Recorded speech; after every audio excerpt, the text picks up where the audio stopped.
Hey everyone, welcome back to the over 10,000 Bald Guy subscribers.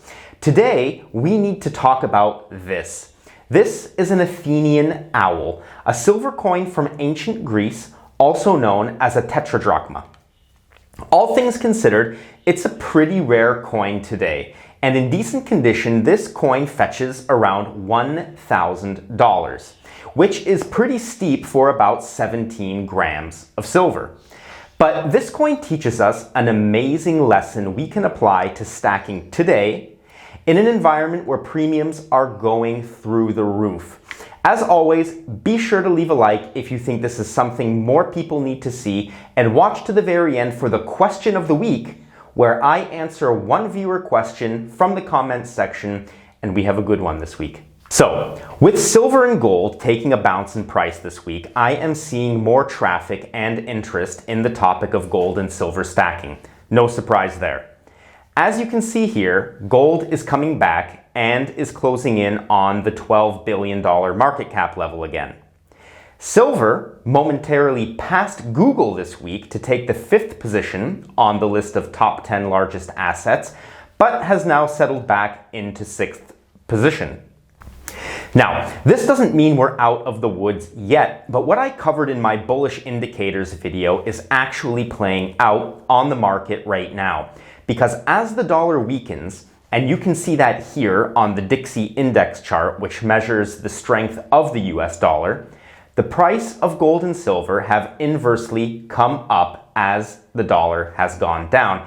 And this is no surprise for the Bald Guy community as to why this is happening. And if you are making the decision to stack some more before prices take off, specifically if you're looking at silver, you may be a bit hesitant seeing prices for American Silver Eagles nearing $40 an ounce.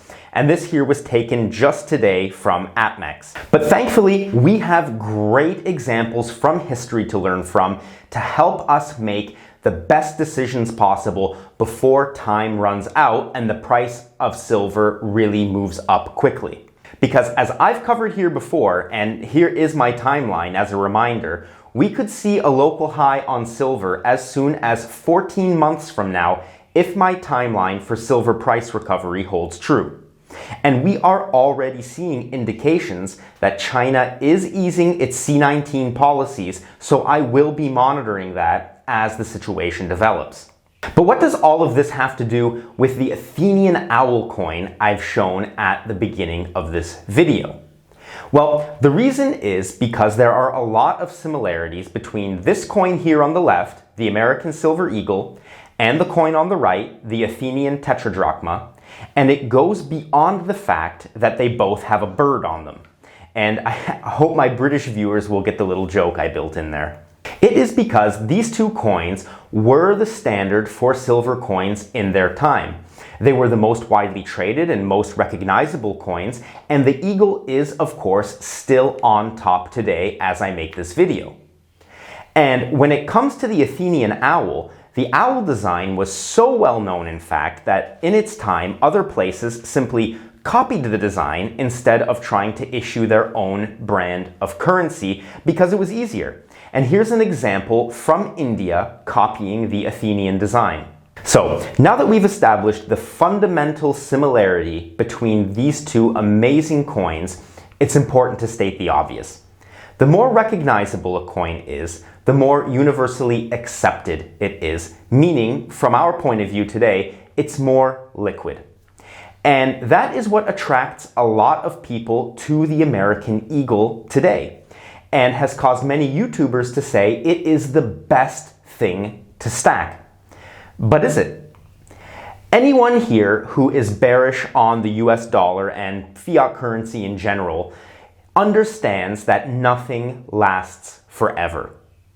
And in the case of our Athenian Owl, the endgame came in 42 BCE as the Romans dominated Greece, and the silver tetradrachma was phased out and eventually replaced with this, the Roman denarius. And what this tells me about stacking, and what the point of this video is, that yes, it is important to stack metals that are recognizable, easily traded, and easy to liquidate. But guess what else is important? The actual amount of silver you have. It is actually very important. So when you're looking at stuff like this, remember the Athenian Owl coin, many of which were melted down eventually to make Roman denarii. And just remember that even though coins like the American Eagle may be in their heyday now, but when push comes to shove and premiums start to find an equilibrium based on demand, what will matter most is how much you have, not the brand of what you're stacking. And that doesn't mean I don't stack any of these great recognizable sovereign coins. I mean, I do. You know that. Here are 5 eagles I pulled out of my safe just to illustrate that to you all for today's video. But just give a thought to how much recognizability you need in your portfolio when deciding what to stack. And don't forget how important weight is at the end of the day. And I've also brought these bars out to illustrate that this is also something I stack. And when it comes to how I approach stacking, I think that every person just needs to consider what the mixture between sovereign coins are and having things like bars or even just generic rounds is going to be, and what best suits their needs and their portfolio. So at the end of the day, don't be discouraged by people who are telling you that the only good things to stack are things that are at high premiums today. Remember, how much silver you actually have in your stack matters. So buy things you can afford and stack responsibly. Now, to answer our question of the week, and just to note, you can drop your questions in the comment section and maybe it will be answered here in a video on Bald Guy Money.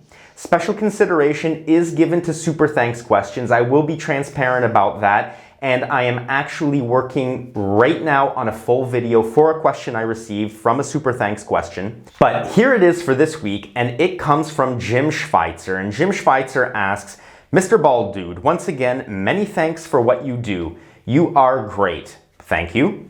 I forward your videos to a great many people. Thank you again. I write to ask what your thoughts are about the federal government nationalizing precious metals, namely silver, since that is what I am stacking. Does such an idea concern you, and what would that look like if it happened? Please discuss and advise. Should we be concerned? What could we do in response should that occur? Thank you.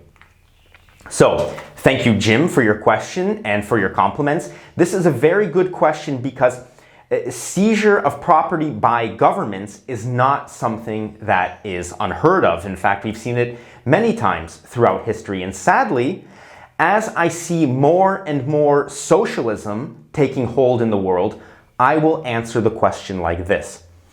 As a person who has self-custody of their metals, properly stored in multiple locations, I am not afraid of the government seizing my metal. I have stated this before. I am more concerned with societal breakdown resulting in lawlessness and bandits or thieves coming to me personally for my metals before the fiat-addicted government comes for them themselves. And that's why I am a proponent of vaulting part of your metals if you have a significant stack. My position is that the government will assert its power digitally with CBDCs, so central bank digital currencies, before they consider a return to a metal standard, because they're simply too greedy and too irresponsible to manage money in a responsible way that would result from having a metals standard type of currency. That said, I am concerned about the seizure of my real estate as a result of Western socialism. Movements like the End Rent movement, which I saw in New York City during the C-19 pandemic, movements like that scare me. Sincerely, they scare me. And I see my metals as one of two things that I can hide well enough that at least I can retain some wealth should property seizures and a redistribution of wealth happen as a result of growing socialism, or at least positive sentiments towards socialism in the West. And that is because the government, will go for the easiest things to take first, starting with digital and paper wealth. So we're talking about savings that you might have in CBDCs or stocks that you might own. I think those are the first things that they'd go for. And the next in line would be real estate, things that are basically impossible to hide.